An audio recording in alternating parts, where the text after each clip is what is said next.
Welcome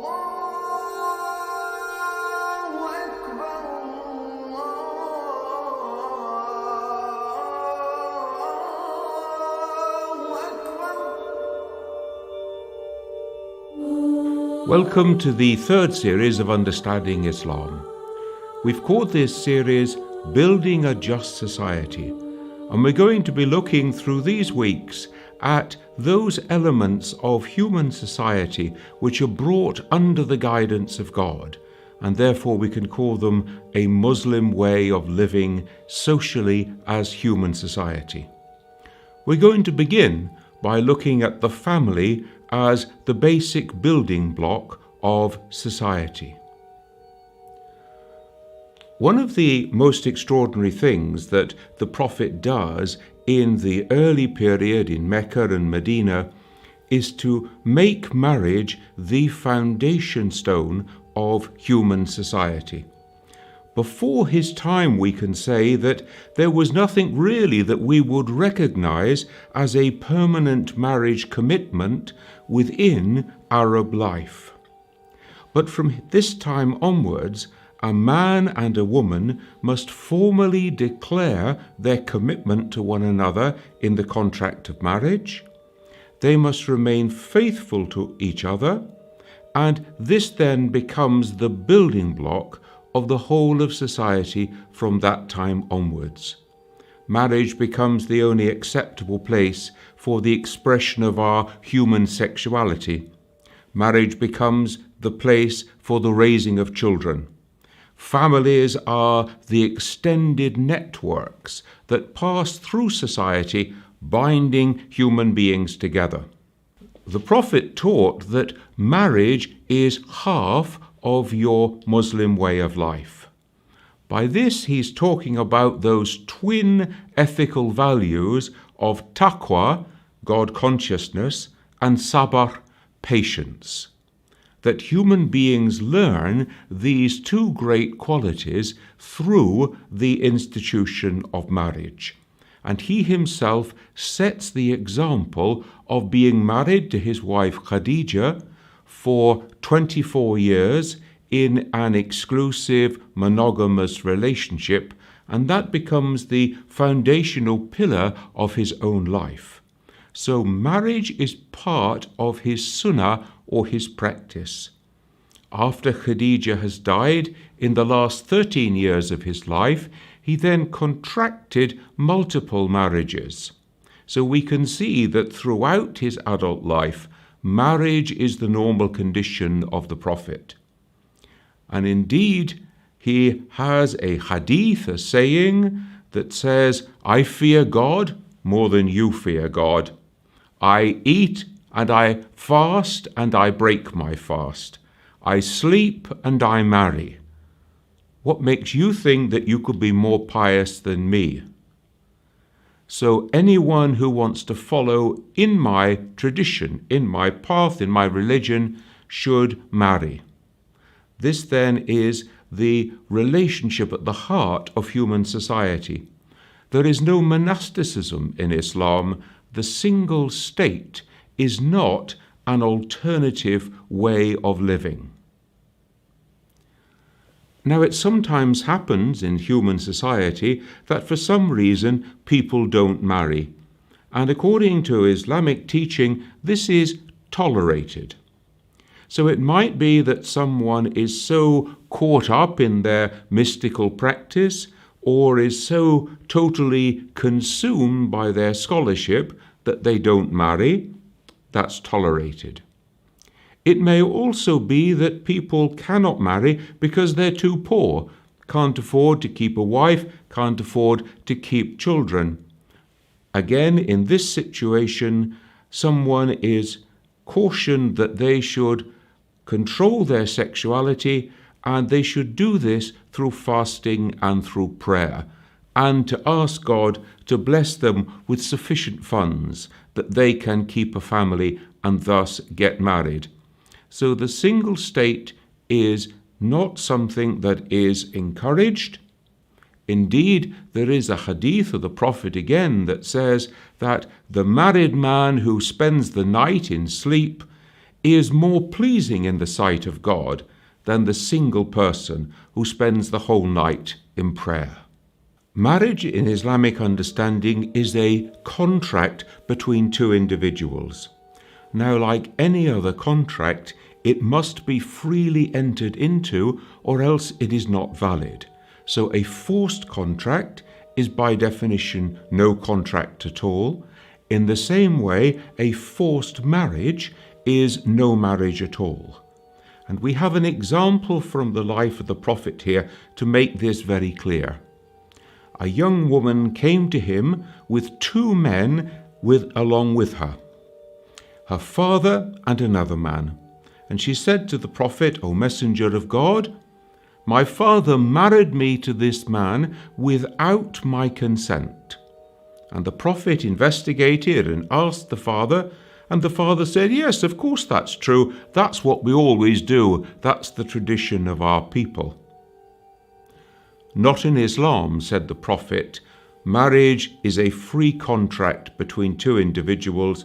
Marriage dissolved." The woman then turned around and turned to the Prophet again and said, "Messenger of God, please will you now marry me to this man?" Because now it was her choice, and she freely entered into that contract between herself and her husband.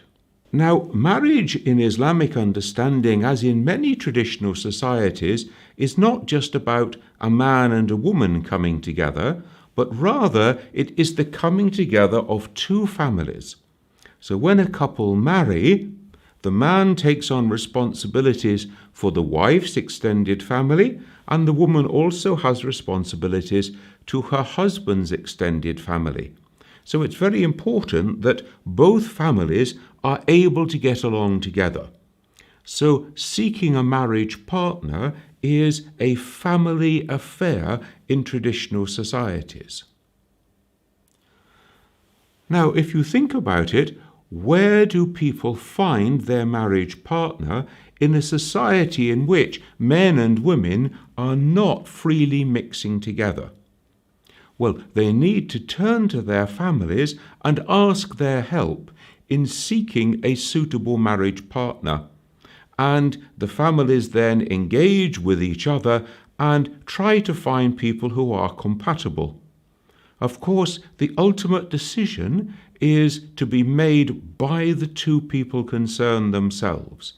There can be no force in such a marriage, but the families help to arrange two people who are closely matched together, who have the same sorts of values, the same background, the same culture, and in such a good match, then love will grow between them. We often call this an arranged marriage, and it's found in many religions and cultures around the world. In a society like Britain, in which the traditional bounds of family life are often breaking down, through education, people are moving into professions which were beyond the expectations or the understanding of their parents or grandparents, then often young people have to find other ways to seek out their prospective marriage partners. And so families and individuals will turn to marriage bureau. They might be in the press, or it could be on the internet, or they will ask their friends to be on the lookout to seek out a good marriage partner for them. And in this situation, it's not unusual that the two young people find each other, and then they introduce their families and get them involved in the process. And sometimes this is called an assisted marriage. When it comes to seeking an appropriate marriage partner, who would be the right person for a Muslim to marry? Well, you can imagine that some people marry on the basis of their clan or their tribe or their race or their ethnic group. Some people marry on the basis of wealth. Some people marry on the basis of beauty.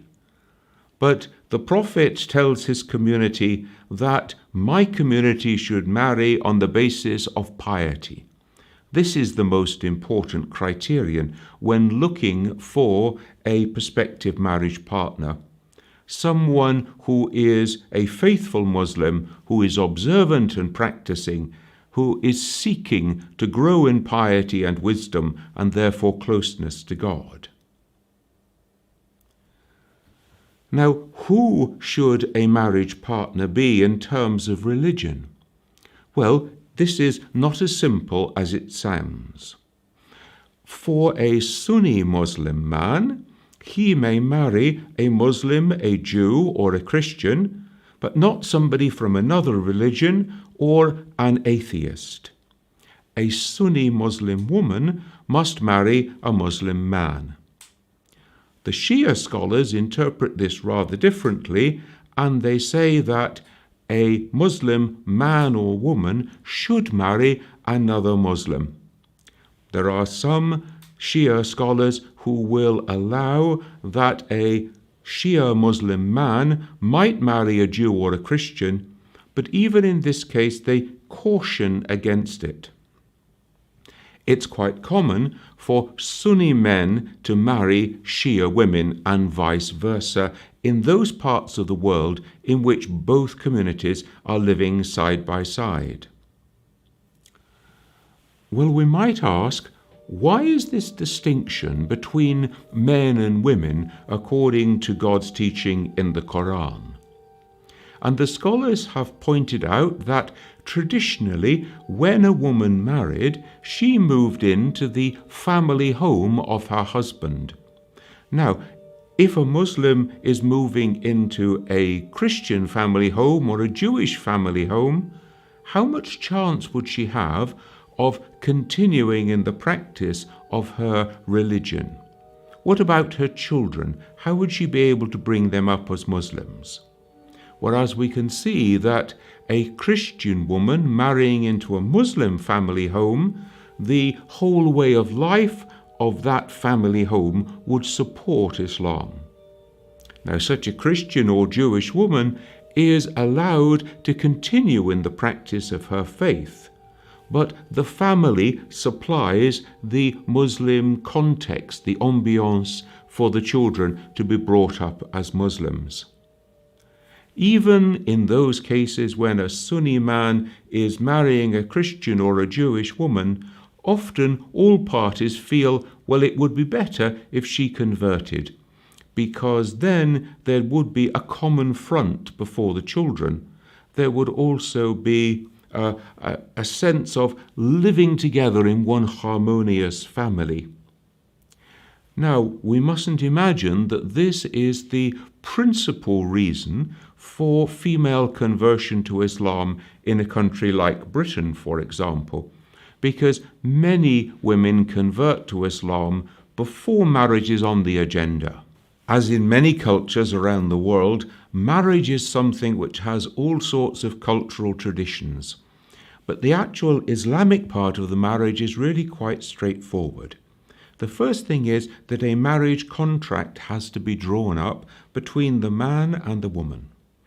Now, they can agree to put into this contract anything that they like, as long as they both agree on it, provided that it is within the acceptable bounds of Islamic law.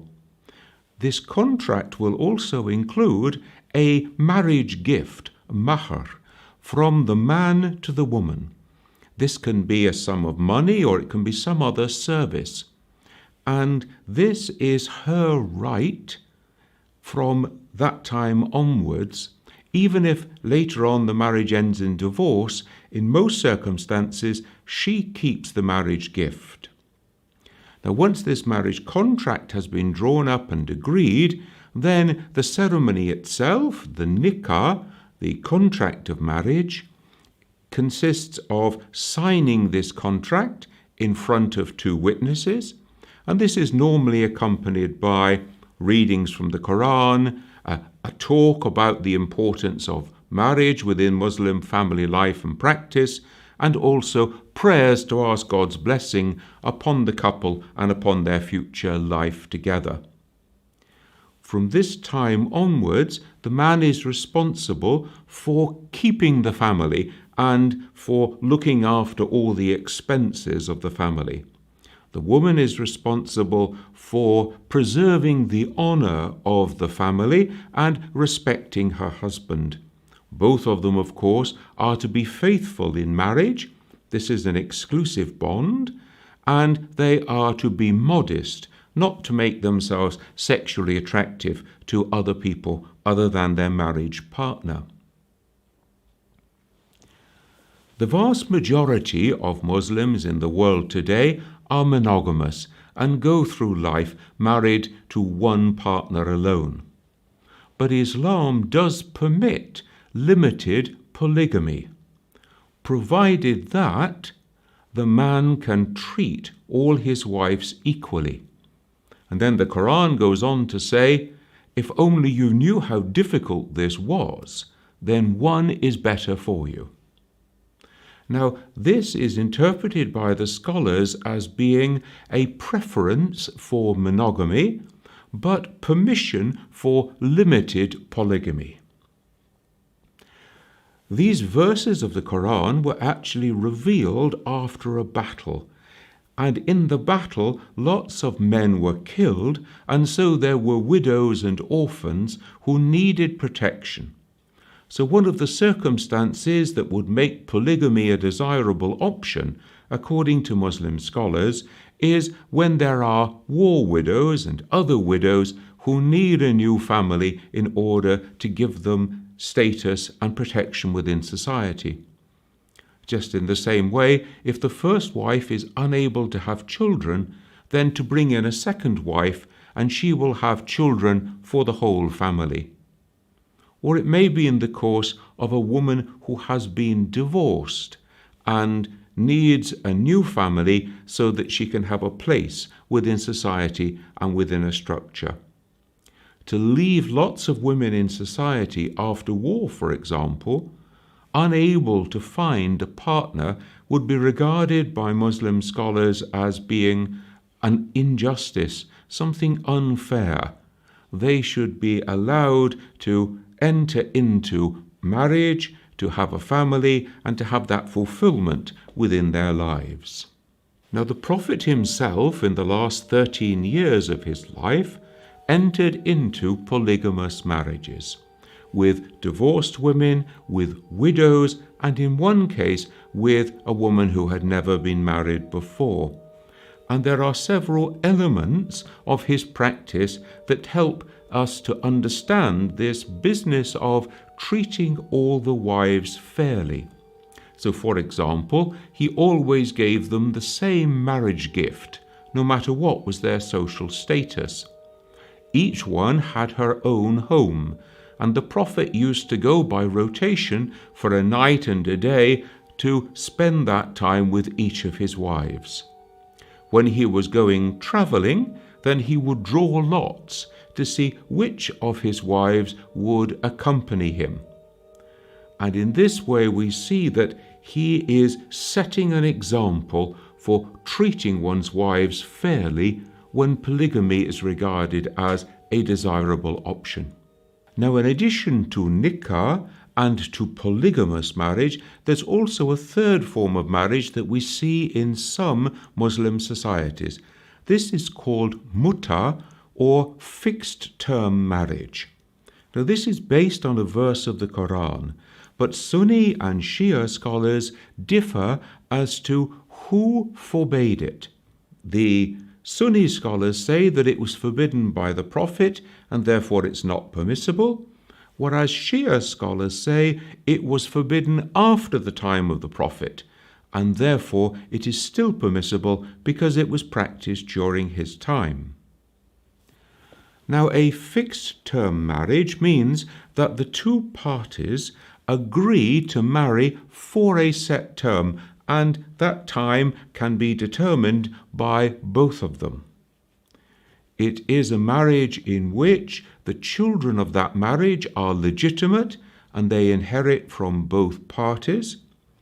And at the end of that marriage, a woman must observe the traditional 3 months waiting period to see whether or not she's pregnant because obviously if she's pregnant, it's from her mutter husband, and he becomes responsible for keeping that child after the end of that marriage. A marriage gift is paid from the man to the woman for this mutter agreement too. Now, in traditional societies, mutter was often used by students who weren't yet able to enter into a full-time marriage, and by men who were travelling to work, as we would say today, on short-term contracts away from home. And it was a way of preventing them entering into illicit sexual practices, so that they would have a God-given way for the outlet of their sexual urges.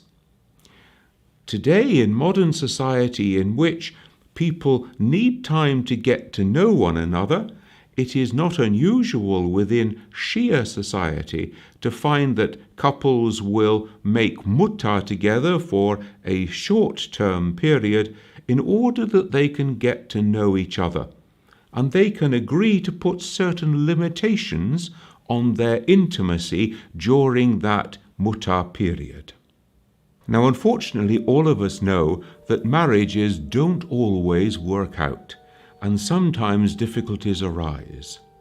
So within Islamic custom and practice, the couple are then urged to try to sort out their problems between themselves, to talk it through if possible, and if that isn't sufficient, then they should call in the extended families on both sides, and there should be a kind of arbitration or counselling service provided by the two families.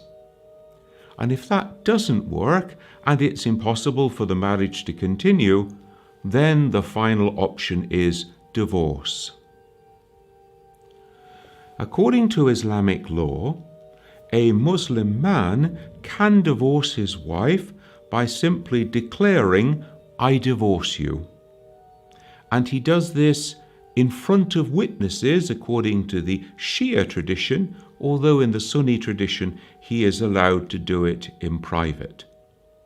Now, this then is followed by a 3-month period during which they are to try to reconcile and to repair the marriage if at all possible. If they come together again as man and wife in this situation, then that washes out the divorce. If after 3 months they still cannot be reconciled and still want to go through with the divorce, then it becomes final. The 3-month period, of course, enables us to see if the wife is pregnant, and therefore who is the father of her child. After the divorce becomes final, both parties can remarry, and this is encouraged. A woman who wants to initiate divorce proceedings can go to the Sharia court, and the Sharia court, as it were, hears and defends her case, even against her husband. So if her husband is absent, he doesn't come before the courts, even if he is unwilling for there to be a divorce, then there can be a decision by the Sharia court to free her from that marriage. There is a third form of divorce which is there within the Quran, and that is in the case when a man suspects his wife of adultery, and he can swear an oath, "I accuse you of adultery." And he repeats this 4 times over, "I accuse you of adultery." And then on the 5th time, he takes an oath, "If I am lying, may God punish me. I accuse you of adultery." Now the woman can counter swear, and she can swear 4 times, "I'm not guilty, this is not true." And then on the 5th time, she also takes an oath before God, calling God's punishment down upon her if she is telling a lie. Now you have got a situation in which both have mutually sworn and invoked the curse of God. This marriage is then ended, and it is now up to God to deal with them on the day of judgment. In societies in which the civil law of the land has been written according to Muslim teaching, then the civil courts will handle divorce law as well. In a society in which civil law is not based on Islamic law, then if the couple are married according to the law of the land, then they must have a civil divorce according to the law of the land. They will also need to have an Islamic divorce.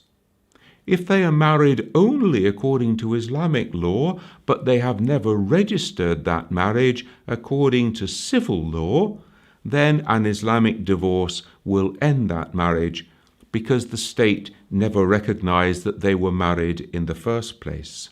The custody of children after divorce is something on which all schools of law have given guidance, and that guidance varies between one school and another. The general principle is that the child should remain with its mother as long as it is dependent upon her. Obviously, that's while she's breastfeeding, but most schools of law will see that going on for some years after, as the child is growing up, with the proviso that she is a fit person to raise that child.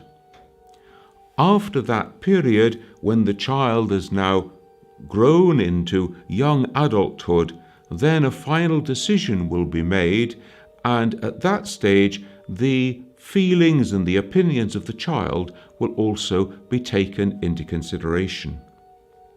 If you have missed any episodes of this Understanding Islam course, then you can catch up with the whole of the first two series, that's 24 programs, by going to the Ahlul Bayt website and to the on-demand section, and then look for Understanding Islam. And just to remind you that there is an article that goes with every one of these programs, and that can be downloaded directly from my own website. Join me next week when we'll be looking at the Islamic ethics of life. I look forward to seeing you then.